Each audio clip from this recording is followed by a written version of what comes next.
Hola, mi amigo querido. Qué alegría estar nuevamente contigo. Gracias, gracias, gracias, muchas gracias.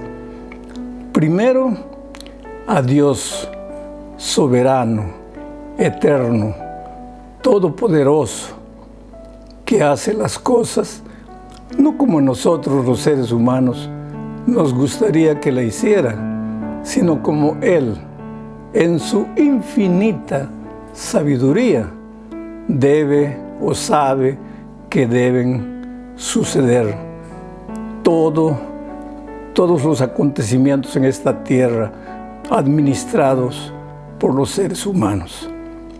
Dios es Dios, Dios es grande. Y la iglesia de Dios, y cada vez que hablo de la iglesia de Dios, estoy hablando de ti. La iglesia de Dios es maravillosa. Tú has orado por mí. Muchísimas gracias.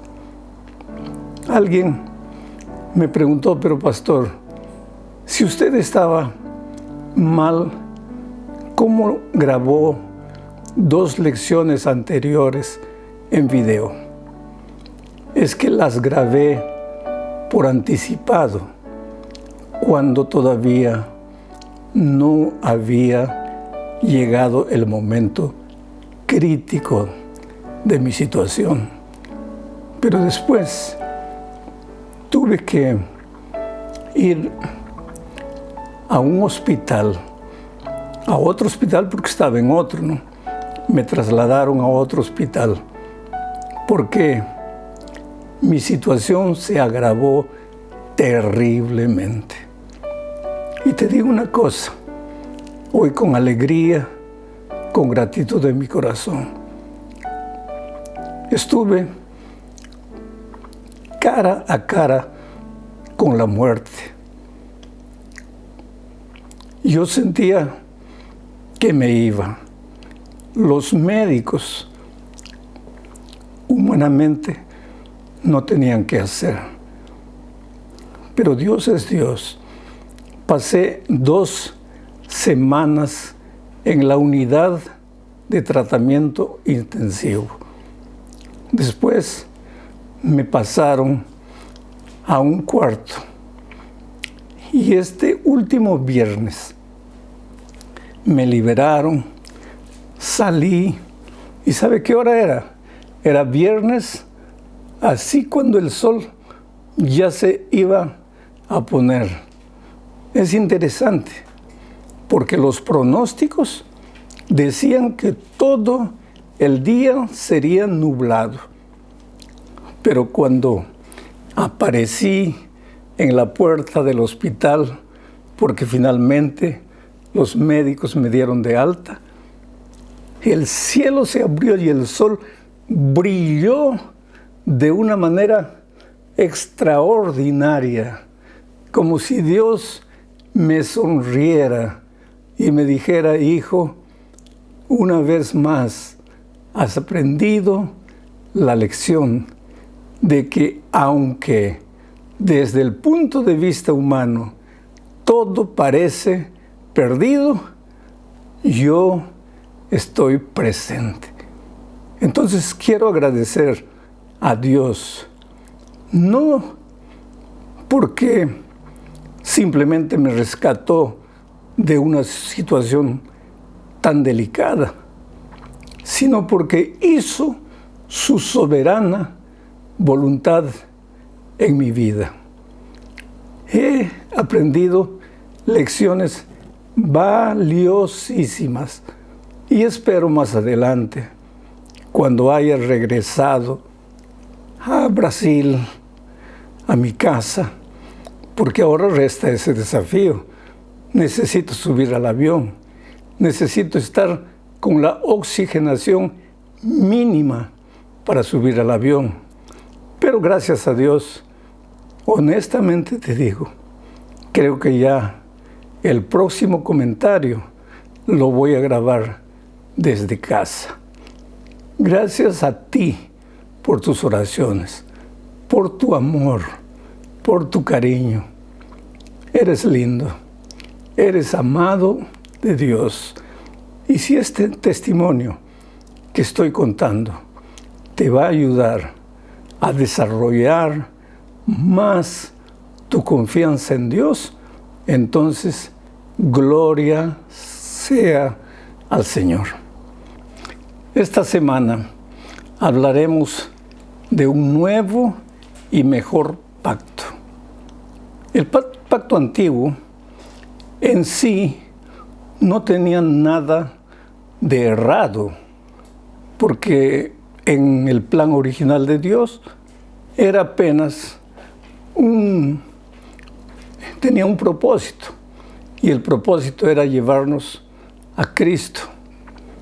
Sin embargo, ese plan tenía la participación humana. Los animales para ser sacrificados eran animales imperfectos. Y aunque los israelitas escogían lo mejor que tenían por orden divina, los mejores animales, los más sanos, desde el punto de vista humano, perfectos, eran animales y eran imperfectos, porque eran solo un símbolo para enseñar al pueblo que el verdadero Cordero de Dios vendría y sería sacrificado por nosotros. Por eso el versículo central de esta semana es Hebreos 8:6, y voy a leerlo comentando un poco. Dice así: pero nuestro sumo sacerdote ha recibido un ministerio mucho mejor. Está hablando de Cristo. Nuestro sumo sacerdote ha recibido un ministerio mucho mejor. Yo diría, un ministerio infinitamente superior, extraordinariamente sublime, porque Él era la realidad.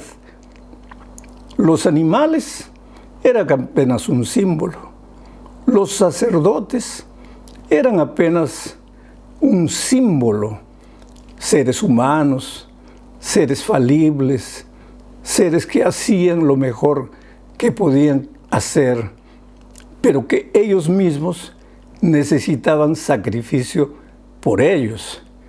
Por eso, el nuevo pacto, que es por gracia, no significa que el antiguo pacto, que también era por gracia, tuviera algo de errado en sí.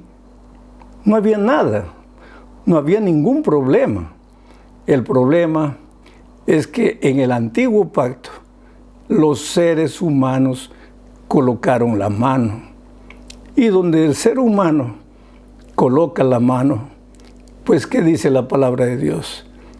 Hasta nuestras justicias, hasta lo que nosotros hacemos y nos parece bien, es como trapo de inmundicia. Entonces, por eso el ministerio de Jesús fue excelentemente superior. Ahora, sigo leyendo el texto.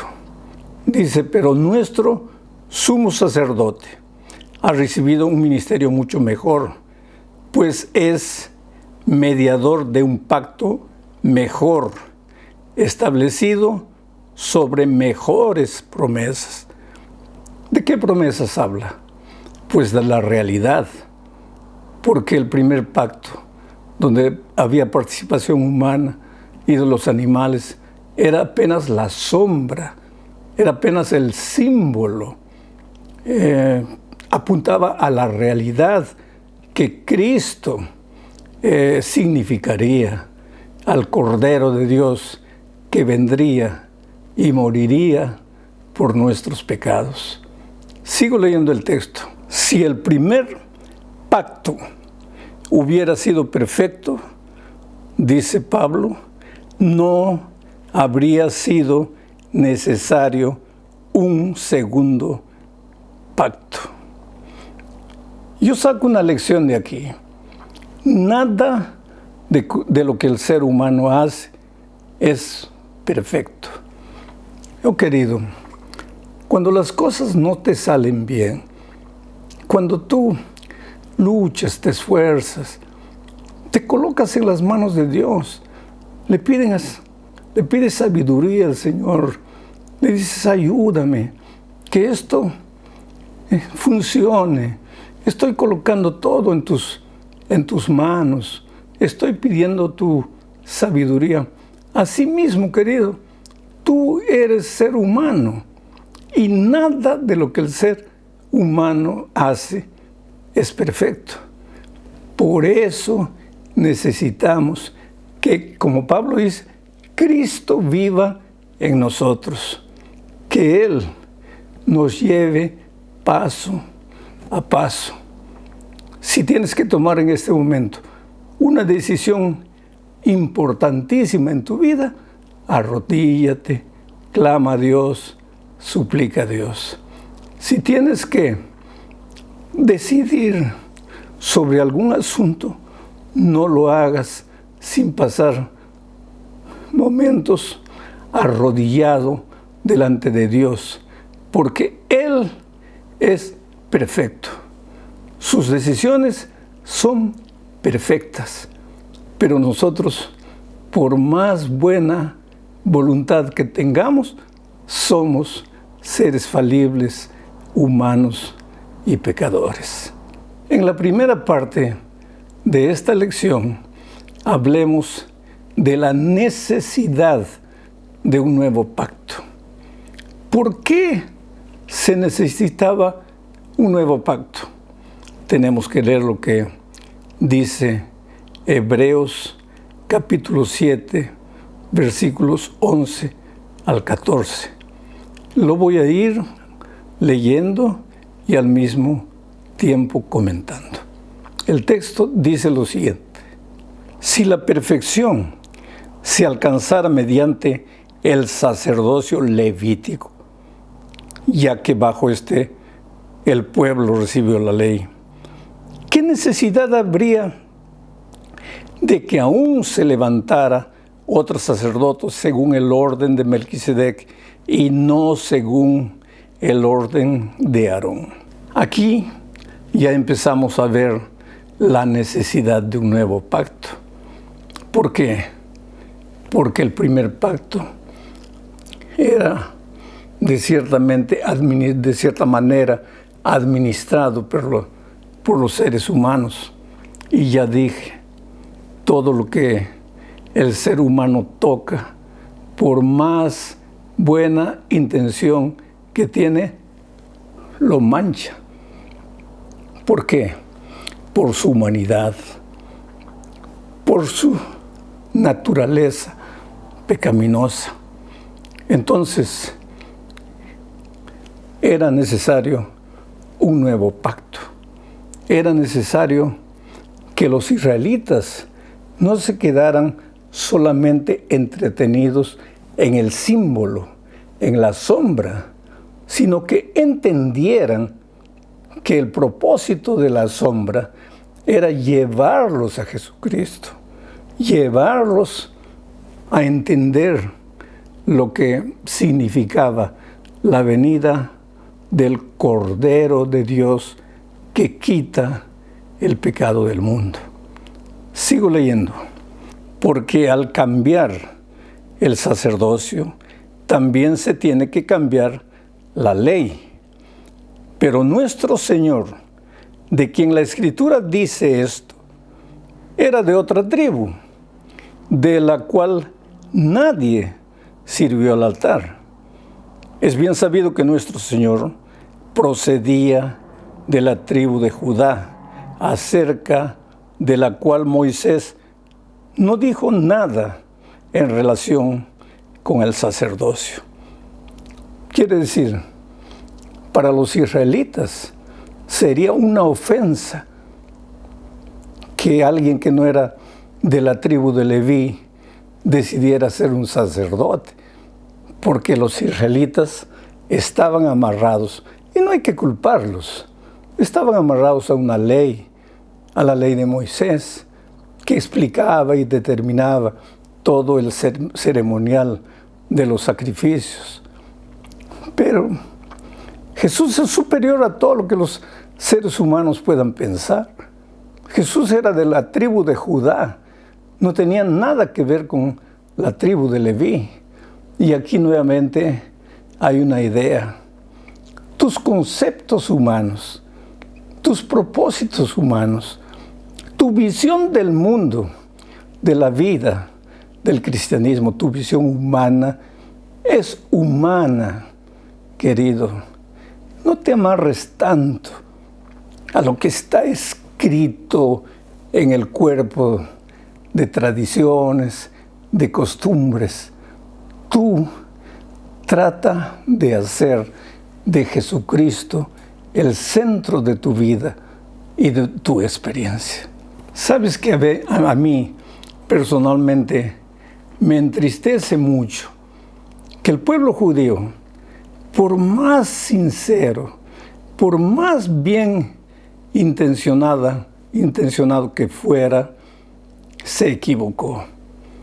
Porque el centro del primer pacto, del pacto antiguo, no era el ceremonial, no eran los detalles, punto y coma, no esto no así, no lo otro no así, no era eso.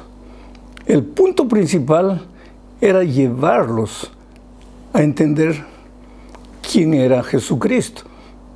Pero infelizmente ellos fallaron. Por eso Gálatas 3, 23 al 27 dice lo siguiente: pero antes de que viniera la fe, estábamos confinados bajo la ley, encerrados para aquella fe que iba a ser revelada. Cuando se habla de la fe, aquí se está hablando de Jesús, el Cordero de Dios. Entonces, el propósito de la ley, del ceremonial, de las sombras, era llevarnos al Señor Jesucristo, a vivir la experiencia de la fe en Cristo. Sigo leyendo el texto. De manera que la ley ha sido nuestro tutor para llevarnos a Cristo, a fin de que fuéramos justificados por la fe. Pero al venir la fe, no estamos ya al cuidado de un tutor, pues todos ustedes son hijos de Dios por la fe en Cristo Jesús, porque todos ustedes, los que han sido bautizados en Cristo, están revestidos de Cristo. Tú te das cuenta, querido, que la ley, y cuando se habla aquí de la ley, se está hablando de todas las instrucciones divinas del ceremonial del primer pacto, pero también se está hablando de la ley de los 10 mandamientos. Y todo eso tenía como propósito llevarnos a Cristo, llevarnos a la experiencia de la fe.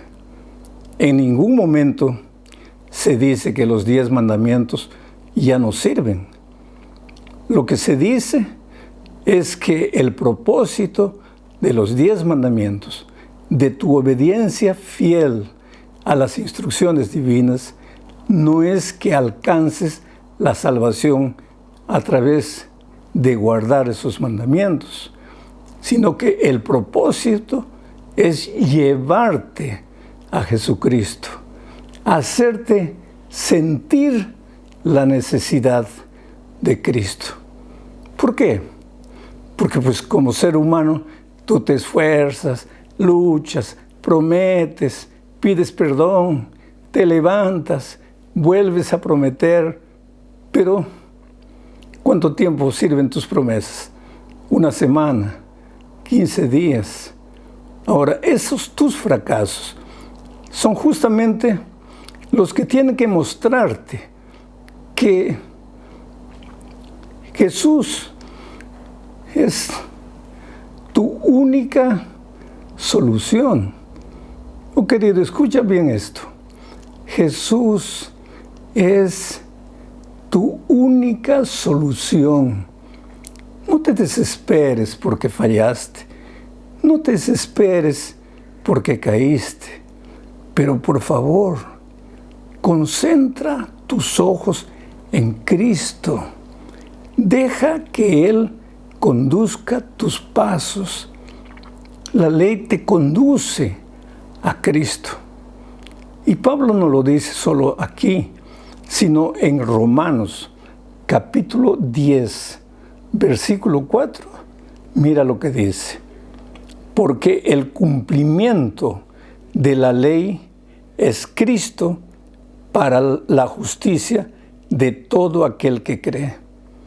O sea, el fin de la ley es Cristo. El propósito de la ley es Cristo. El objetivo de la ley es llevarte a Cristo. ¿Y para qué? El texto dice, para la justicia de todo aquel que cree. Pero ¿cómo la justicia del que cree? Si la justicia del que cree es como trapo de inmundicia. Pues no es para lo que tú haces con tus manos, con tu buena voluntad, sino para lo que vas a hacer en Cristo Jesús, cuando Él viva en ti y cuando Él dirija tu vida y tu experiencia. Entonces, vamos ahora a la segunda parte de esta lección, hablando de un pacto nuevo y renovado. ¿Por qué era necesario un pacto nuevo y renovado? Necesitamos leer Hebreos capítulo 8, versículo 8 al 12. Dice así: Este es el pacto que haré con la casa de Israel. Después de aquellos días, dice el Señor, pondré mis leyes en su mente y las escribiré sobre su corazón. Yo seré su Dios y ellos serán mi pueblo. Ya nadie enseñará a su prójimo, ni le dirá a su hermano, conoce al Señor, porque todos me conocerán, desde el más pequeño hasta el más grande. Seré misericordioso con sus injusticias y nunca más me acordaré de sus pecados ni de su iniquidad. Qué maravilloso, querido. El propósito de las sombras, de los símbolos, eran llevarnos al Señor Jesucristo. No era que los israelitas se concentraran simplemente en los detalles del símbolo, sino que entendieran quién es Jesús. Y cuando ellos entendiesen eso, ahí viene el nuevo pacto, renovado. ¿Por qué? Porque el nuevo pacto no te ayuda solo a colocar la ley de Dios en un cuadro y colocarlo en tu pared. El nuevo pacto saca la ley de la pared y lo escribe en tu corazón. Porque Cristo vive en ti. No es que la ley no vale, sino que ahora lo que importa no es la ley escrita en un cuadro. Lo que importa es la ley escrita en tu corazón. Tú haces las cosas ahora porque Cristo vive en ti. Entonces ya no hay necesidad de que nadie le esté diciendo al otro, tienes que cumplir los mandamientos, mira tu vida, tienes que seguir esto, tienes que hacer eso. Porque el Espíritu de Dios hace ese trabajo maravilloso en el corazón. Es a esa experiencia que el Señor Jesucristo quería llevarnos.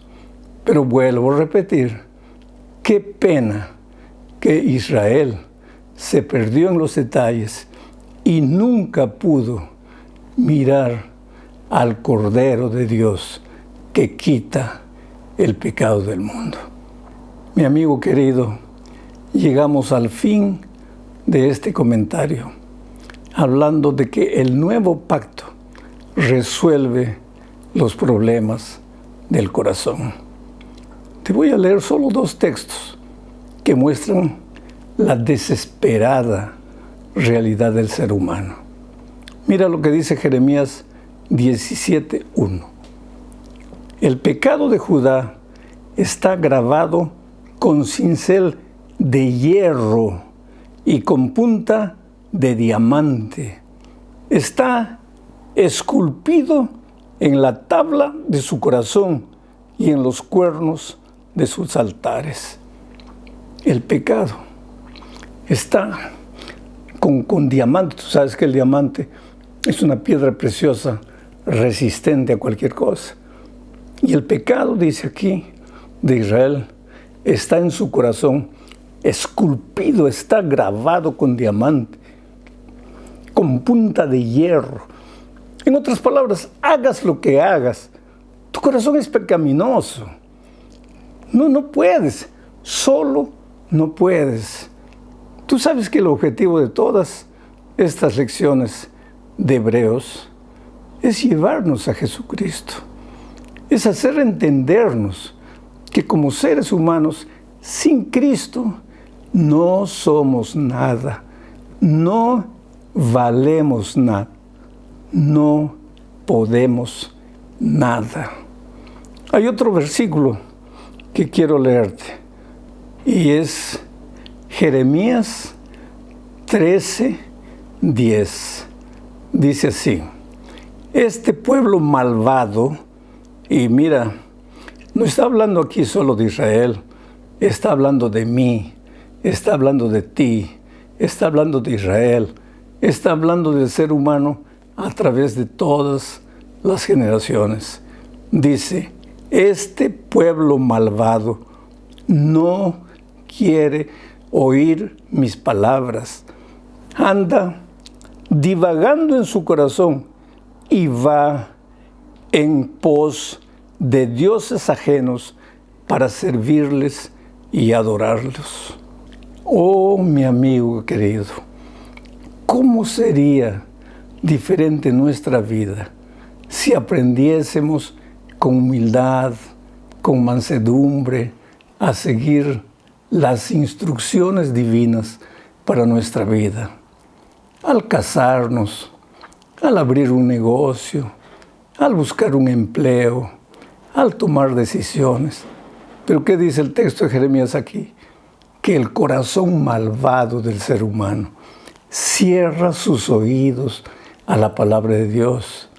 Quiere hacer las cosas como Él quiere. ¿Y cuál es el resultado? Dolor, sufrimiento, lágrimas. Mira, si estás viviendo un momento difícil en tu vida, pregúntate, ¿no será que tomaste una decisión llevado por tus conceptos, llevado por tus ideas, o hasta llevado por el consejo de otro ser humano? Y la palabra de Dios y los consejos divinos. Hay una cosa interesante. La palabra de Dios no siempre dice lo que tú quieres que diga.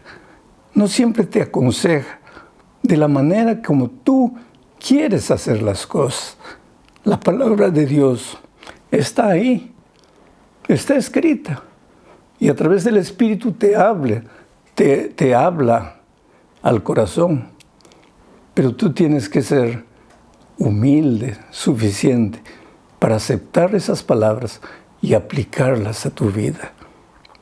Pero te digo una cosa, si en este momento estás sufriendo por causa de un hijo, por causa de la situación de tu matrimonio, si estás ahogado de deudas o si has caído en la vida espiritual, no te desesperes.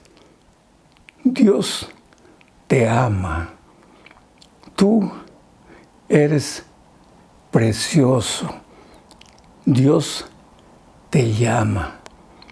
Te suplica que vengas, porque lo que más quiere es que seas feliz viviendo la experiencia de la salvación, con paz en tu corazón, delante de las adversidades más crueles de la vida. Que no te desesperes, que no te sientas solo, que no te sientas abandonado. El otro día alguien me preguntaba, pero pastor, yo no siento que Dios me ama. Es que, hijo, tú no necesitas sentir que Dios te ama. Tú necesitas creer que Dios te ama. Yo siempre digo, ¿te acuerdas del paralítico en el tanque de Betesda? Cuando Jesucristo le dijo, levántate, toma tu lecho y anda.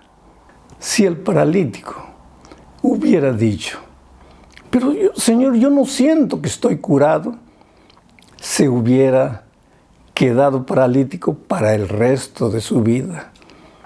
Pero aunque no sentía, él creyó y entonces se levantó y anduvo.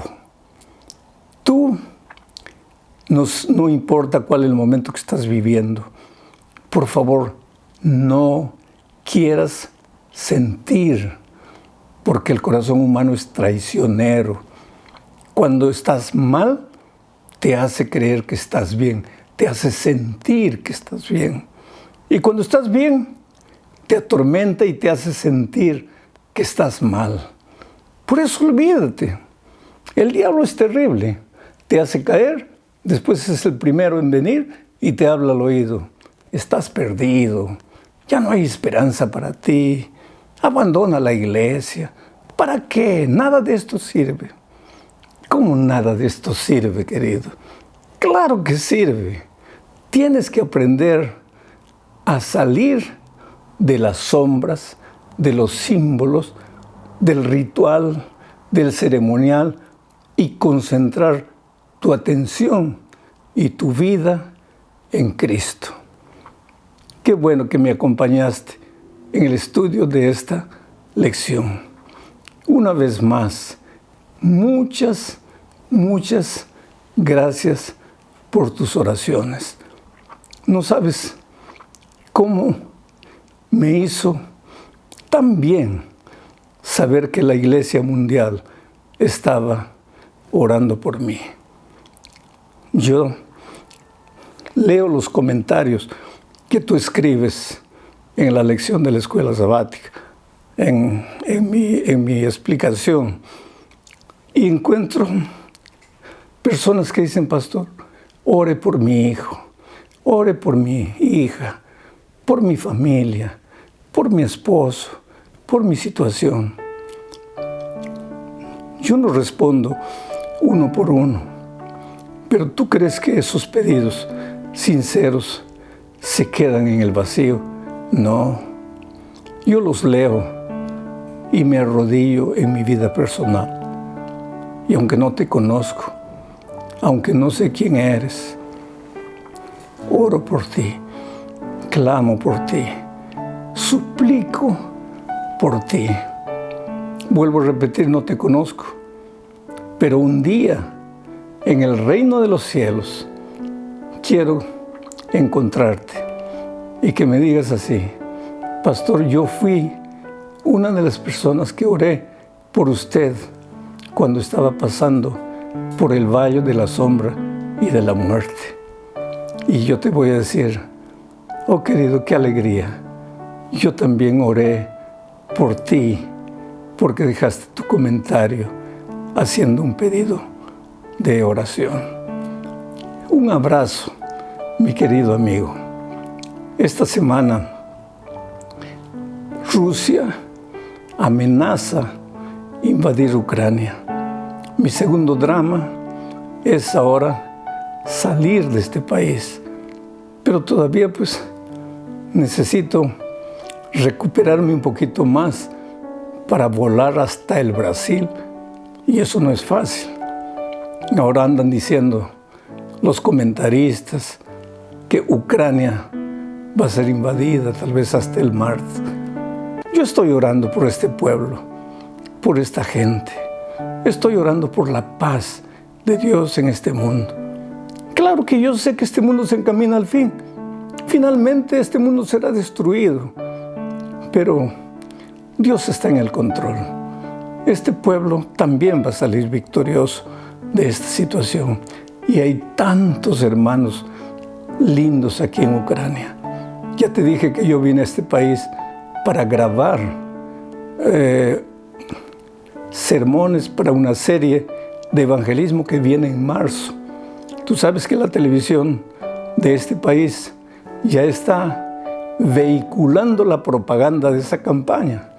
Y yo me siento feliz.